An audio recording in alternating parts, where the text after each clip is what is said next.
Hello, teach me how to cook ပါရှင်။ဒီနေ့မှာတော့အိမ်မှာနေမကောင်းဖြစ်တဲ့အခါတိုင်းအမြဲလူကျွေးနေကြဖြစ်တဲ့ကြက်စွပ်ပြုတ်လေးကိုလုပ်တော့မှာပဲဖြစ်ပါတယ်ရှင်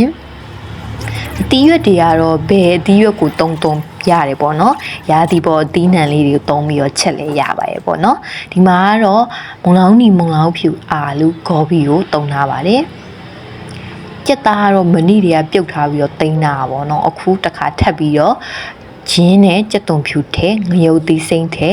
အရသာလေးတွေထည့်ပြီးတော့ထပ်ပြီးတော့ပြုတ်ထားလိုက်မယ်ပေါ့နော်။သူကအရန်လောက်ကလွယ်ကူပြီးတော့စားလို့လည်းကောင်းတယ်ပေါ့နော်။ကဲတောက်လောက်နေရင်တော့အသီးရွက်လေးတွေထည့်လိုက်မယ်ပေါ့နော်။ကြက်သားကြက်ပြီးသားဆိုတော့လေအကြာကြီးပြုတ်စရာမလိုတော့ဘူး။သူကလေကြက်သားထွက်တဲ့အချူဓာတ်နဲ့အသီးရွက်တွေကထွက်တဲ့အချူဓာတ်ကိုမယမ်းပြားလေးထည့်ပြီးတော့ငရုတ်ကောင်းလေးဖြူလိုက်ရင်တော့အရန်ကိုစားလို့ကောင်းမှသိကြပါတယ်ရှင်။အားလုံးပဲအဆုံးထိကြည့်ပြီးရတဲ့အတွက်ကျေးဇူးတင်ပါတယ်နော်